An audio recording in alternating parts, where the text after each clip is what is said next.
सभी को नमस्कार। आज हम सभी लोग राष्ट्रीय प्राकृतिक दिवस नेचुरोपैथी दिवस हम लोग मना रहे हैं और 18 नवंबर को मनाया जा रहा है।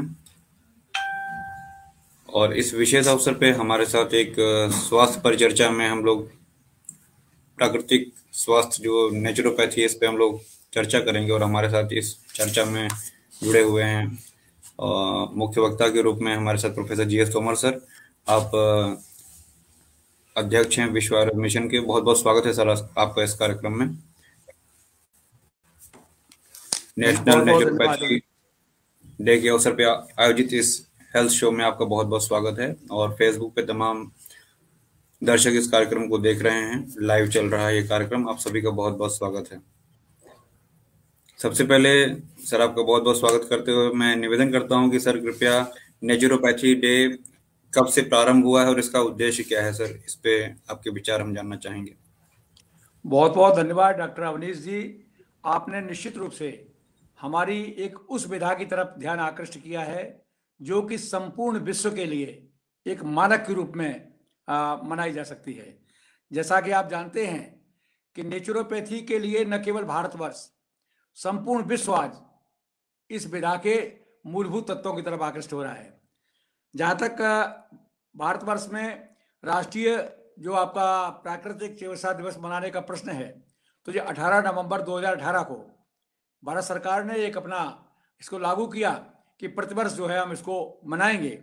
और इसके पीछे भी एक लॉजिक था कि इसी दिन महात्मा गांधी ने आपका 1945 में अखिल भारतीय प्राकृतिक चिकित्सा संगठन, जिसको हम कहते हैं all India natural cure foundation, के आजीवन संस्थापक सदस्य के रूप में आपने इसको अपनाया।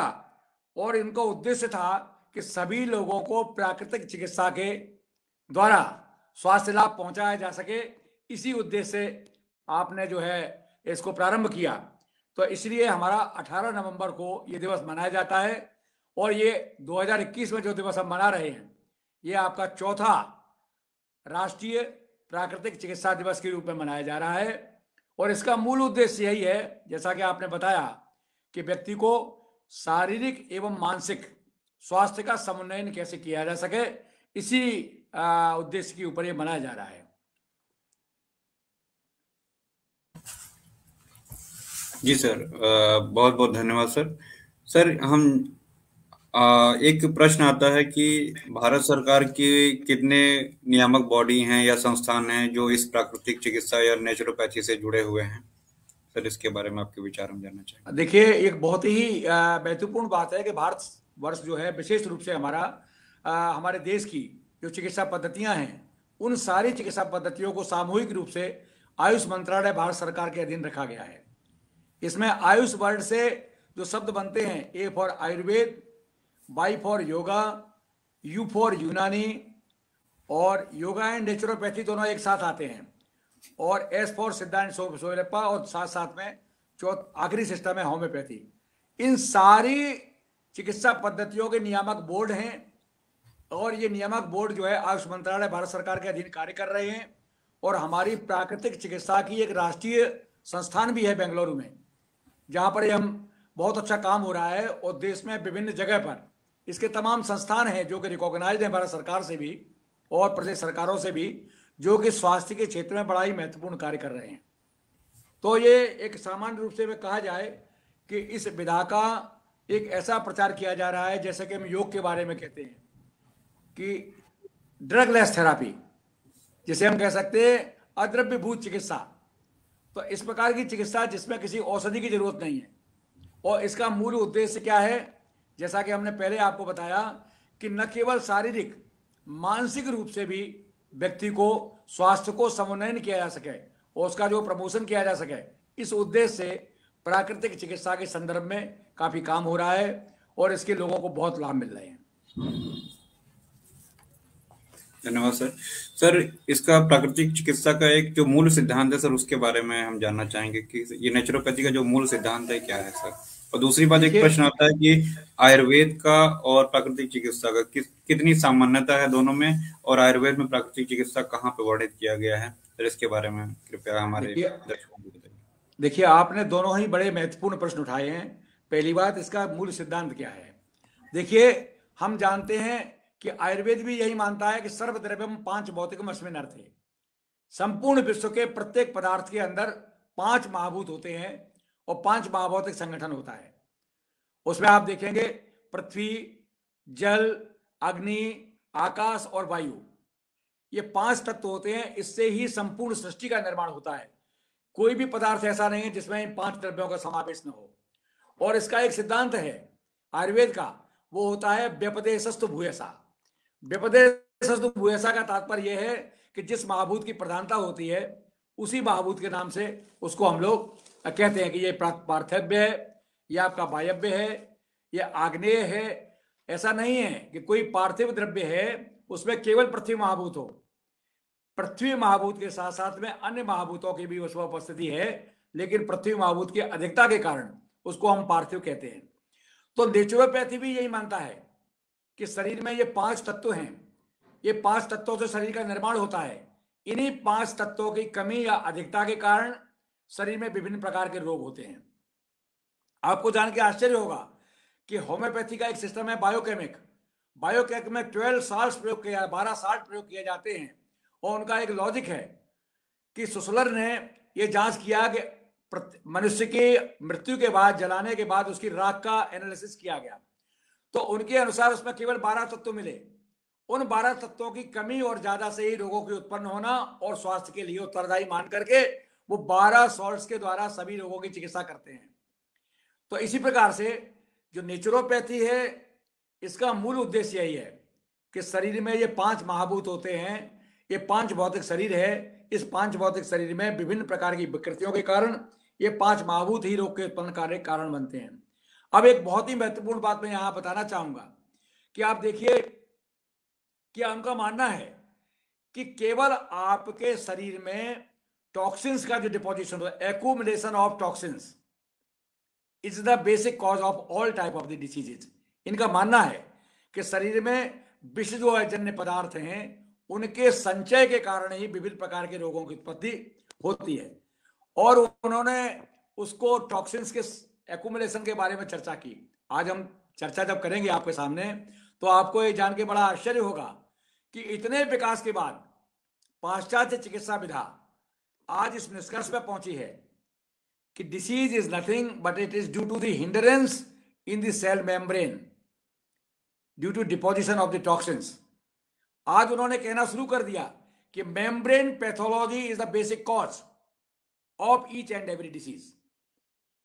और जब आप और गहराई में जाते हैं, जैसा कि अभी आपने चर्चा किया कि आयुर्वेद में क्या समानता है क्या नहीं है, तो आप जानेंगे कि आयुर्वेद प्रारंभ से ही बात मानता है कि रोग का मूल कारण स्रोतो वैगुण्य है, स्रोतसों में आई हुई विषमता है। और स्रोतसों का वैगुण्य क्या है? हमारे यहाँ कहा गया है कि जब आप जो है आपकी जो जठराग्नि होती है, जिस अग्नि को हम बहुत महत्व दिया गया है, चाहे आयुर्वेद हो, चाहे नेचुरोपैथी हो, इवन मॉडर्न साइंस हो, metabolic process is very important. और इस मेटाबॉलिक प्रोसेस का मूल क्या होता है? अग्नि। इसलिए हमारे यहाँ कहा गया है सम प्रकोपो अग्नि नाम सर्वेशम रोग कारणम, सम प्रकोपो दोषाणाम सर्वेशम अग्नि संस्कृतम, शांते अग्नौ ब्रियते युक्ते चिरम जीवन दनामया रोगी शाद विकृते मूलम तस्मात् अग्नि निरुच्यते। अग्नि अगर शांत हो जाएगी तो हमारी डेथ हो जाएगी। अग्नि अगर हमारी प्रशस्त रहेगी तो सारा शरीर निरोग रह करके हम बहुत लंबे समय तक जीवन यापन कर सकते हैं। और अग्नि में अगर विकृति आ जाएगी तो हम रोगी हो जाएंगे। तो वो अग्नि में विकृति करती क्या है? जठरानल दौर्बल्याद अभिपक्वस्तयोरस स आम संज्ञको देहे सर्वदोष प्रकोपणा। ये डाइजेस्टिव फायर हमारी जो अग्नि है, जब ये सही काम नहीं करती, ये मंद हो जाती है, इसके कार्यकलापों में कमी आ जाती है, तो शरीर में इस प्रकार के तत्व बनते हैं जिसको हम कहते हैं आम। यही आम टॉक्सिन है जो नेचुरोपैथी में कहा जा रहा है कि accumulation of toxins is responsible for all type of the diseases. तो यही आम सर्वदोष प्रकोपणा, सारे जो तीन दोष है हमारे बात पित्त और कफ, इन तीनों को प्रकोप करने के लिए उत्तरदायी है, और कोई भी रोग बिना इसके उत्पन्न नहीं हो सकता। तो कहने का तात्पर्य यह है कि चाहे एलोपैथी की बात करें, चाहे होम्योपैथी की बात करें, चाहे आप नेचुरोपैथी की बात करें, मूल में अग्नि सबसे महत्वपूर्ण है। और अब पांडे जी, अवनीश जी, आप बहुत ही प्रबुद्ध हैं और आप बहुत जागरूकता का कार्य करते हैं। एक बात और महत्वपूर्ण मैं आपको बताना चाहूंगा, इसी अग्नि को, महत्व को स्वीकार करते हुए श्रीमद् भगवद गीता में जब भगवान कृष्ण ने अर्जुन ने प्रश्न किया कि हे प्रभु, आप सृष्टि में जो बता रहे हैं कि वृक्षम अश्वत्थो हम, वृक्ष में मैं पीपल हूं, ऋतु नाम कुसुमाकर है, ऋतु में बसंत ऋतु हूं, मार्गम मार्गशीर्षो हम, महीने में मार्गशीर्ष का महीना हूं। तो अर्जुन ने पूछा कि हे कृष्ण, आप इस शरीर में किस रूप में अवस्थित हैं? तो स्वयं श्रीमुख से भगवान कृष्ण कहते हैं, अहम वैश्वानरो भूत्वा प्राण नाम देहमाश्रिता प्राणापान समायुक्ता पचाम्यन्नम चतुर्विधम। हे अर्जुन, मैं मनुष्य के शरीर में जठराग्नि के रूप में अवस्थित हूं, जो कि चारों प्रकार के आहारों का पाचन करके शरीर का पोषण करती है। तो हमारा महत्वपूर्ण काम है कि आम की उत्पत्ति होना ही रोग का मूल कारण है। और यही आम जो है, आजकल की भाषा में हम लोग क्या कह सकते हैं, फ्री रेडिकल्स। जैसा कि आपने चर्चा में सुना है कि एंटीऑक्सीडेंट्स का बड़ा तेजी के साथ प्रचार प्रसार हो रहा है। तो उद्देश्य क्या होता है कि free radicals are those metabolites which are developed due to the faulty metabolism and having deprivation of one electron in their external orbit. ये ऐसे तत्व होते हैं जिनके बाह्य कोष्ठ में एक इलेक्ट्रॉन की कमी होती है। इसको हम कहते हैं रिएक्टिव ऑक्सीजन स्पीशीज, और अनस्टेबल होते हैं। ये शरीर में जब परिभ्रमण करते हैं तो जहां जाते हैं वहां के सेल से ये एक इलेक्ट्रॉन लेने की कोशिश करते हैं। इसी छीना झपटी में उन सेल की मेम्ब्रेन्स टूट जाती हैं और तमाम प्रकार के रोग उत्पन्न हो जाते हैं। यही फ्री रेडिकल्स अगर आपके ब्रोंकियल ट्री में जाएंगे अस्थमा पैदा करेंगे, आपके कोरोनरी आर्टरी में जाएंगे तो कोरोनरी एथरोमा पैदा करेंगे, साइनोवियल मेम्ब्रेन ऑफ घुटने की में जाएंगे तो आपको अर्थराइटिस पैदा करेंगे। तो ये फ्री रेडिकल्स ही आपके मूल रूप में उत्तरदायी है। इसी को हम टॉक्सिन्स कह रहे हैं, और इसी को हमारी नेचुरोपैथी वालों ने कहा कि एक्यूमुलेशन ऑफ टॉक्सिन्स। इसलिए उनका मूल उद्देश्य क्या है? उनका मूल उद्देश्य होता है कि इन टॉक्सिन्स को बाह्य मार्गों से बाहर निकालना। अब जब बाह्य मार्ग की कोई बात आप करेंगे तो आप देखेंगे, एक तो क्या है बाह्य मार्ग, कि आप मल के द्वारा बाहर निकालें, मूत्र के द्वारा बाहर निकालें, या आप फेफड़े के द्वारा, अपना लंग्स के द्वारा, माउथ के द्वारा बाहर निकालें, और स्किन के द्वारा बाहर निकालें। तो आयुर्वेदिक सिद्धांत भी यही कहता है कि इन टॉक्सिन्स को निकालने के लिए हमारा पंचकर्म का विधान है। आप इस विधा के विद्वान हैं, आप खुद जानते हैं कि हमारे जो 5 कर्म बताए गए हैं उनका उद्देश्य भी यही है। दोषा कदाचित कुप्यंती जिता लंघन पाचनई जिता संशोधन हेतु न तेषाम पुनरुद्भवा। इनको निकालने के लिए हम क्या करते हैं कि शरीर को हम स्नेहन करते हैं, स्वेदन करते हैं, बमन है, विरेचन है, नस्य है, निरूहण है, अनुवासन है। ये विधियां जो बताई गई हैं इनका मूल उद्देश्य होता है कि शरीर में उत्पन्न हुए टॉक्सिक मटेरियल जो कि हमारी सेल मेम्ब्रेन्स में हिंड्रेंस पैदा करते हैं, जिसकी वजह से एक्स्ट्रा सेलुलर कंपार्टमेंट और इंटर सेलुलर कंपार्टमेंट का आवागमन अवरुद्ध हो जाता है। फलतः उस संस्थान के अंग विशेष में विकृति पैदा होती है। यही विकृति को आयुर्वेद में कहा गया है ख वैगुण्य। कुपिता नाम दोषाणाम शरीरे परिधावताम यत्र संग ख वैगुण्यान व्याधि शत्रुपजायते। तो मेरा मूल तत्व यह है कि आपकी जो सिद्धांत आपका जो है, जिसे कहते हैं आप नेचुरोपैथी, वो यही कहता है कि किसी भी प्रकार से इन टॉक्सिन्स को हम शरीर से बाहर निकालें। इसीलिए आपने देखा कि आप देखते हैं कि अगर पृथ्वी की वजह विकृति हो रही है तो उसमें वो क्या करते हैं, मड पैक्स लगाते हैं, मिट्टी की पट्टी बांधना।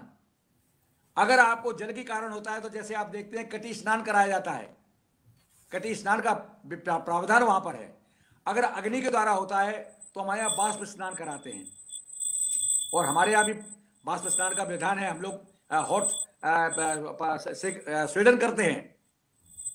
और अगर आकाश के कारण होता है तो लंघन का विधान किया गया है। आकाश का तात्पर्य है कि हमारे सूक्ष्म स्रोत हैं, उनमें कोई अवरोध पैदा हुआ है तो लंघन जो है पाचन करने का कार्य करता है। और लंघन का काबल केवल फास्टिंग नहीं है, 10 प्रकार की चीजें बताई गई हैं। चतुष्प्रकारा संशुद्धि पेपवासा मारुता तपई। पाचनान उपवासश्चेत व्यायामश्चेत लंघनम। तो ये सारे तत्वों के द्वारा आकाश तत्व का हम परिमार्जन कर सकते हैं नेचुरोपैथी के हिसाब से। और साथ साथ में वायु का जो हमें विकृति होती है, वायु महाभूत की विकृति होती है, इसके लिए उत्तम उपाय जो है नेचुरोपैथी में प्राणायाम बताया गया है। प्राण का आयाम बढ़ाना। उस प्राणायाम के लिए मैं आपको बताना चाहूंगा, मैंने कहा ना कि सारे सिस्टम्स का मूल जो है आपका एक ही जगह पर है। प्राणायाम का तात्पर्य है जो प्राणवायु हमारी है उसका मूल काम होता है कि हमारे फेफड़े में जाकर के लंग्स को ऑक्सीजन पहुंच करके ऑक्सीजनेशन करता है ब्लड को, और ऑक्सीजनेशन करने के लिए जितना लंग हमारा एक्टिव होगा उतना ही हमारी लाभकारी होगा। अभी कोरोना कालखंड में आपने देखा कि यही सबसे बड़ा मारक कारण सिद्ध हुआ।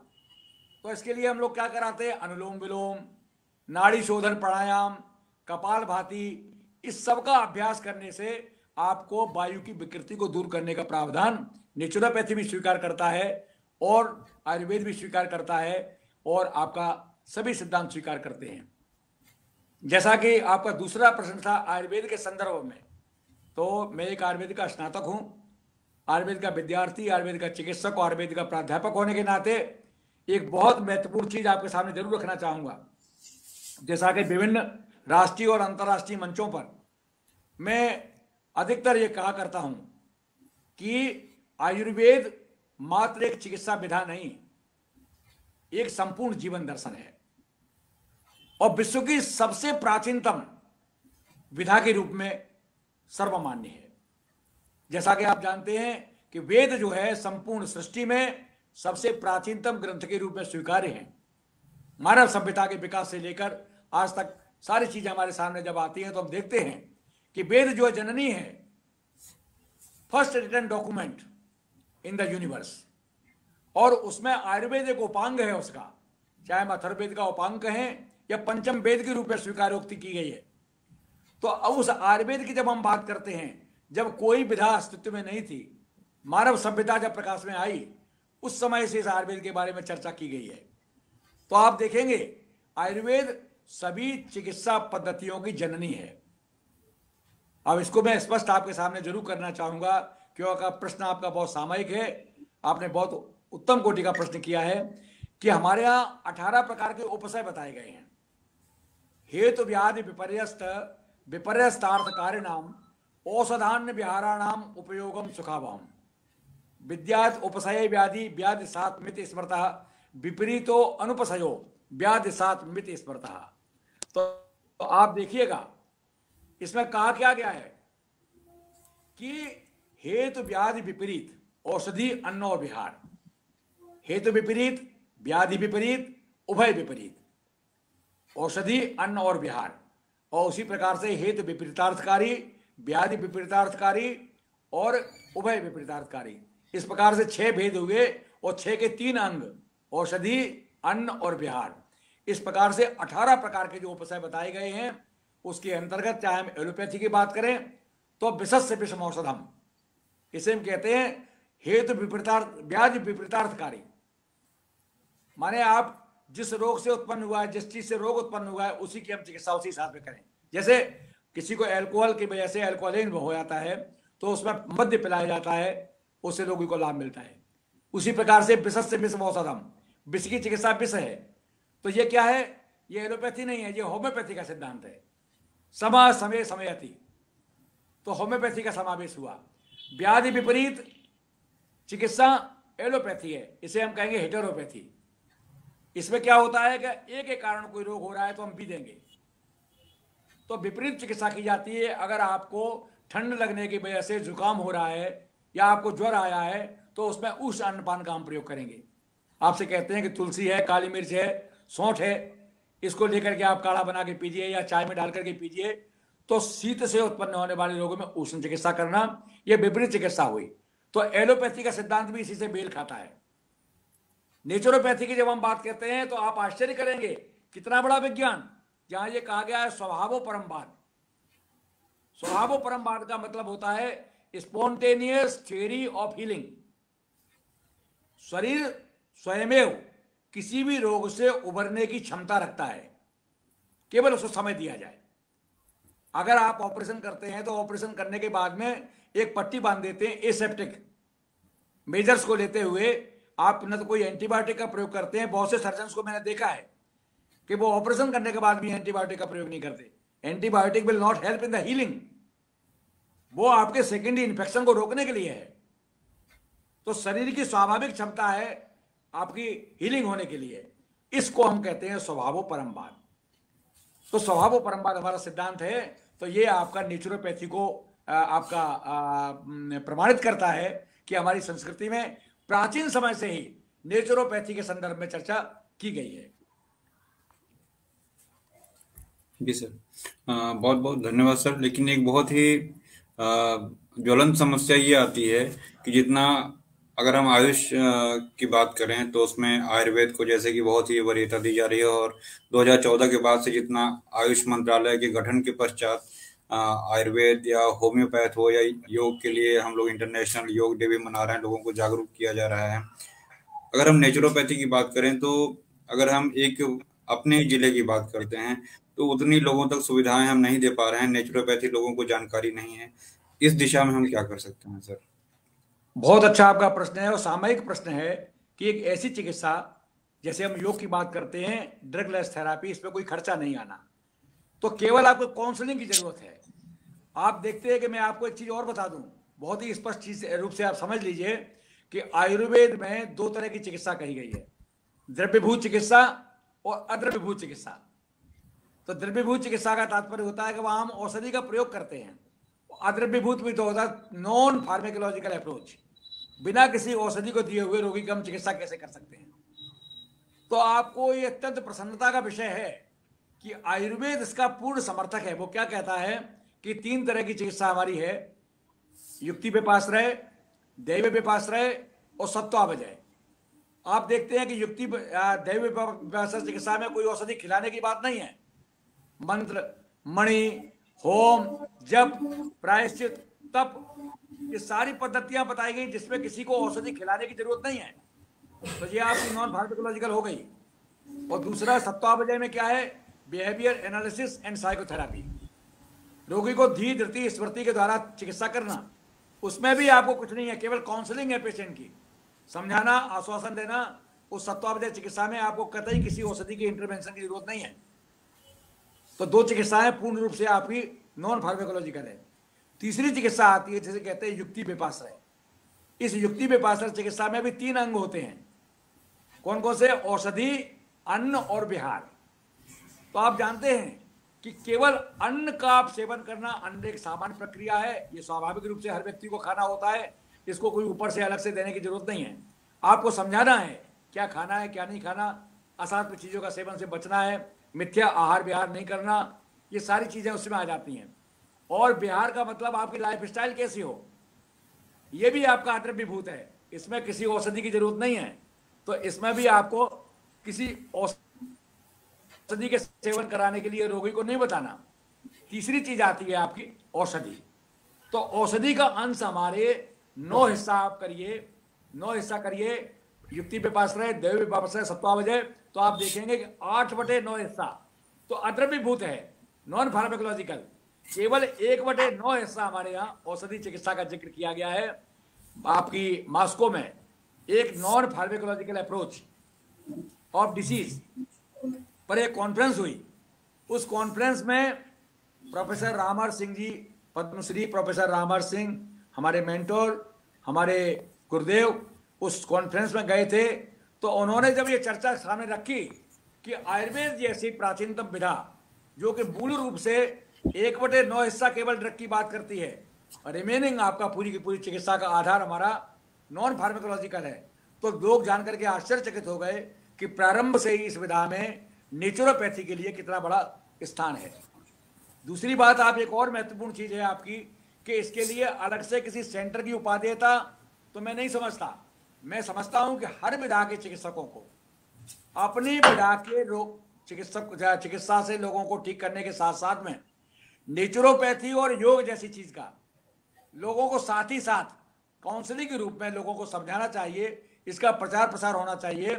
और जैसा कि आयुष मंत्रालय भारत सरकार और आयुष हमारा मंत्रालय उत्तर प्रदेश सरकार के माध्यम से आयुष आपके द्वार जैसी योजनाएं चल रही हैं, तो मैं हमारे प्रदेश के यशस्वी मुख्यमंत्री माननीय योगी जी से व्यक्तिगत रूप से अपने मिशन के माध्यम से भी यह निवेदन करूंगा कि इसी योजना के अंतर्गत हम लोगों को योग और आपकी नेचुरोपैथी की सामान्य चीजों को हर व्यक्ति तक पहुंचाने के लिए एक काउंसलिंग, केवल लोगों को समझाने की जरूरत है कि आप खान पान कैसा रखें।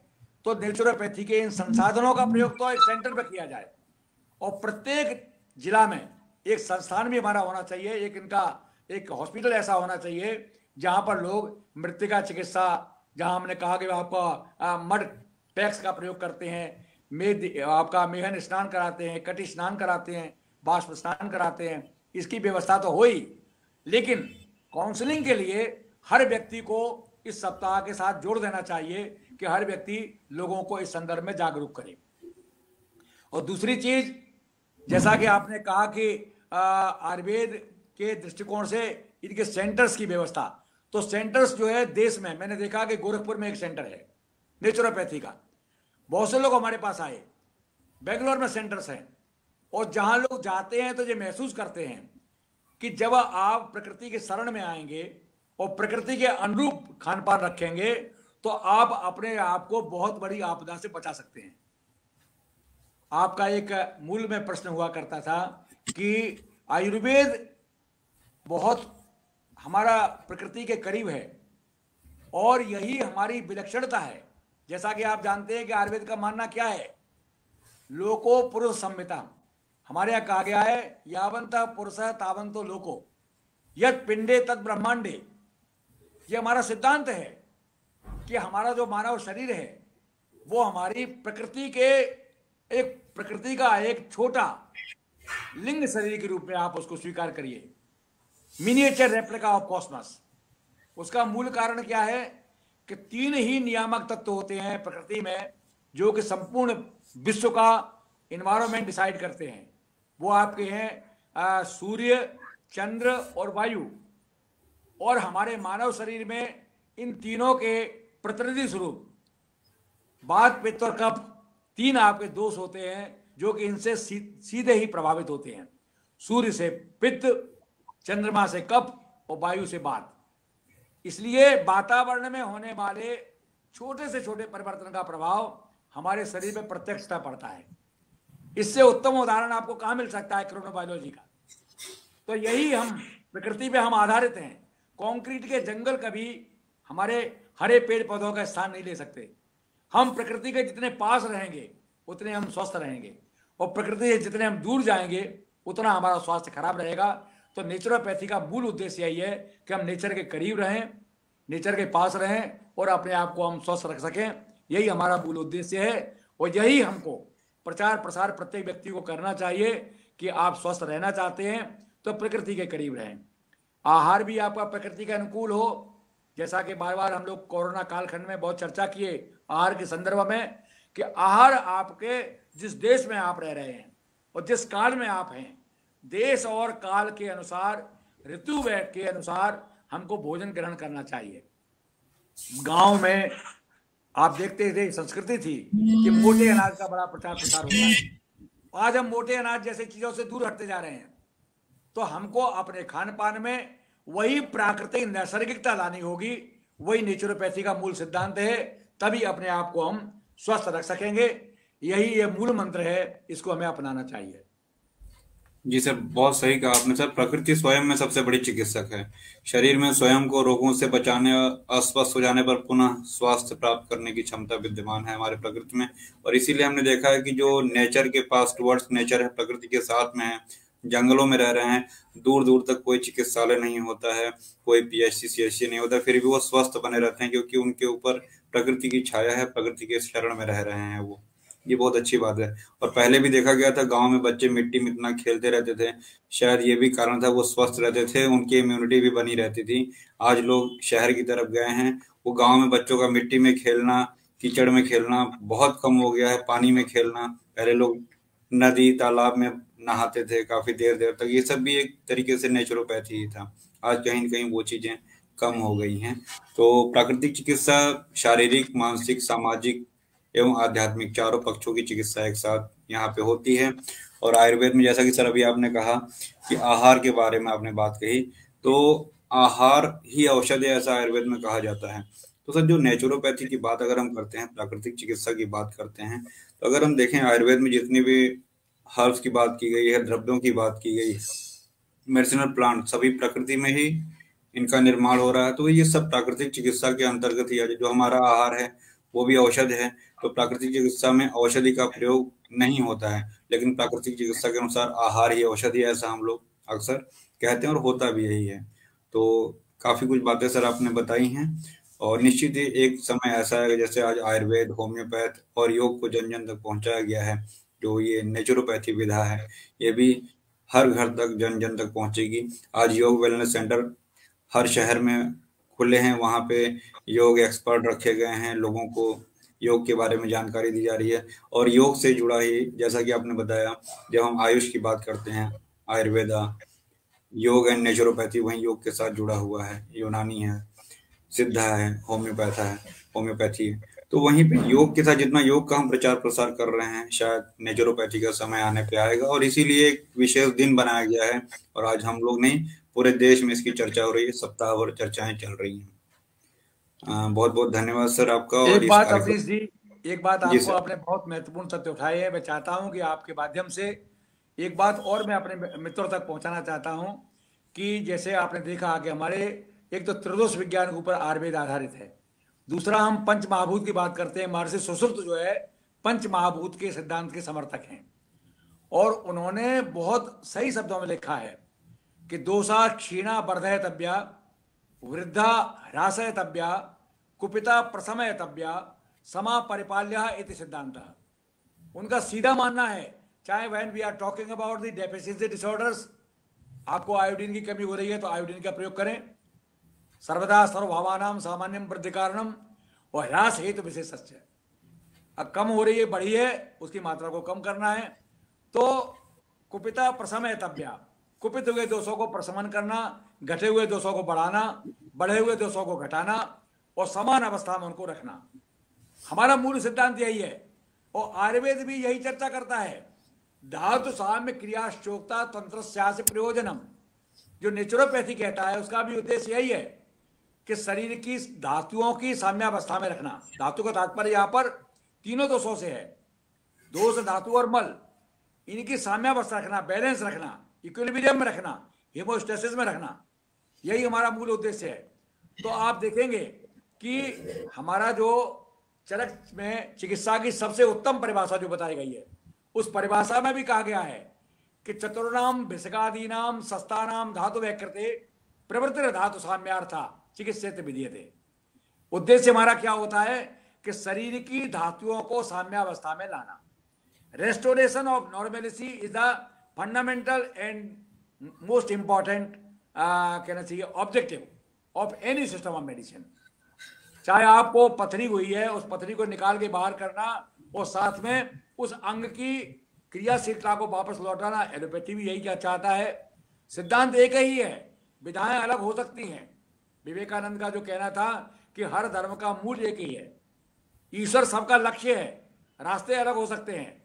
तो कोई विधा खराब नहीं है, हर विधा के अपने स्ट्रेंथ होती है, हर विधा की अपनी सीमा रेखाएं होती हैं, मर्यादाएं होती हैं। तो आप देखेंगे इस नेचुरोपैथी को तो मैं कहना चाहूंगा कि भारत सरकार को, आयुष मंत्रालय को निश्चित रूप से हर चिकित्सा विधा के साथ इसको इनकॉर्पोरेट करना चाहिए कि आपको अलग से फंडिंग नहीं करना, आप केवल नेचुरोपैथी के सिद्धांतों को जन सामान्य तक पहुंचाएं, जिससे हम खान पान और अपने लाइफ स्टाइल को नियमित कर सकें। और खान पान और लाइफ स्टाइल आपकी नियमित होगी तो आधे से अधिक होगा। तो कहा जा रहा है ना कि more than 75% life style related diseases can be prevented. आज 3/4 से अधिक जीवन शैली जन्य रोग जो आपको सामने दिखाई पड़ रहे हैं, अस्थमा के रूप में, गठिया के रूप में, उच्च रक्तचाप के रूप में, मधुमेह के रूप में, कैंसर के रूप में, इनके 3/4 रोगों का समाधान हम कर सकते हैं, इनका रोग कर सकते हैं, बचाव कर सकते हैं। और बचाव कैसे कर सकते हैं? नियमित दिनचर्या और नियमित रात्रिचर्या, नियमित ऋतुचर्या, इतना अच्छा उदाहरण आयुर्वेद जैसे विज्ञान में जो दिया गया है कि कब खाएं, कब पिएं, कब सोएं, क्या खाएं, कितना खाएं, कैसे खाएं, इतना बड़ा सिद्धांत हमारे अष्टविध आहार आयतन की इतनी वैज्ञानिकता है कि यदि अष्टविध आहार आयतन का हम उपयोग करते हैं, सुश्रुत के द्वादश आसन विचार का उपयोग करके भोजन का सेवन करते हैं, तो जीवन भर व्यक्ति कभी रोगी नहीं हो सकता।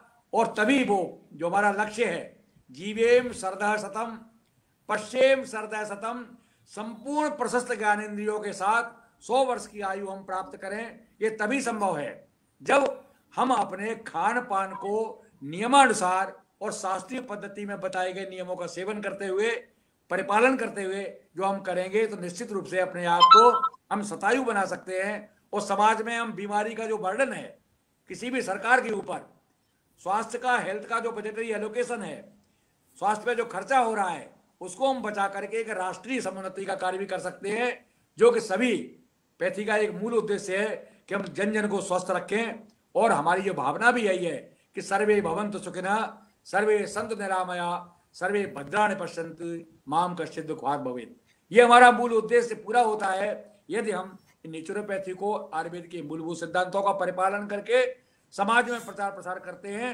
तो निश्चित रूप से हम स्वास्थ्य की परिकल्पना जो हमारी सरकार चाहती है, जो हम चाहते हैं, वो जल्दी पूरी होने की संभावना है। बहुत बहुत धन्यवाद अवनीश जी इस कार्यक्रम में मुझे आमंत्रित करने के लिए। और आप इतनी जागरूकता आपके अंदर है कि आप प्रत्येक राष्ट्रीय दिवस को पूरी शिद्दत के साथ मनाने का एक आपके अंदर जज्बा है। और मैं भगवान धन्वंतरी से प्रार्थना करता हूं कि आपको स्वस्थ रखें और आपको शतायु करें, साथ साथ में आपके अंदर की जो जिजीविषा है, जन सामान्य की सेवा करने की भावना हमेशा आपके अंदर जीवंत बनी रहे, तो ये निश्चित रूप से लाभकारी होगा। आज के इस प्रयास से यदि हम 5 लोगों को भी लाभान्वित कर पाएं, तो मैं समझता हूं कि आपका ये प्रयास सफल होगा। और मैं आपको बहुत बहुत धन्यवाद देता हूं इस कार्यक्रम के लिए। बहुत बहुत धन्यवाद सर, बहुत बहुत आभार। और निश्चित ही तरह आपके आशीर्वाद से हम सभी लोग जो प्रत्येक दिवस को हम लोग मना रहे हैं, चाहे वो आर्थराइटिस डे हो, चाहे डायबिटीज डे हो, चाहे हार्ट डे हो, हम लोग लोगों के प्रति जागरूक, स्वास्थ्य के प्रति जागरूक कर रहे हैं लोगों को। और आज का भी कार्यक्रम निश्चित ही लोगों को अवेयरनेस लोगों में जरूर ले आएगा। और जहां तक मौलिक सिद्धांत की बात है, तो हम देख रहे हैं कि प्राकृतिक चिकित्सा हो और आयुर्वेद, दोनों का बहुत ही निकटतम संबंध है। और हमको अपने प्रकृति के प्रति भी जागरूक होना पड़ेगा। और सबसे महत्वपूर्ण प्रश्न आता है पोल्यूशन का, प्रदूषण का। तो हमको कम से कम अपने आसपास के वातावरण को शुद्ध रखना पड़ेगा जहां भी हम हैं, चाहे वो ध्वनि प्रदूषण के माध्यम से, चाहे वायु प्रदूषण हो रहा है, चाहे मृदा प्रदूषण है, चाहे जल प्रदूषण है, हमको इन पे नियंत्रण करना होगा। और वृक्ष सभी लोग लगाएं, अपने आसपास पर्यावरण को शुद्ध रखें, ऐसी कामना करते हैं। और सभी के स्वस्थ रहने की एक बहुत कामना करने के साथ इस कार्यक्रम को हम लोग समाप्त करेंगे। सभी को राष्ट्रीय प्राकृतिक चिकित्सा दिवस की बहुत बहुत शुभकामनाएं। धन्यवाद, नमस्कार सर, बहुत बहुत धन्यवाद। प्रणाम सर। बहुत बहुत ओके, नमस्कार।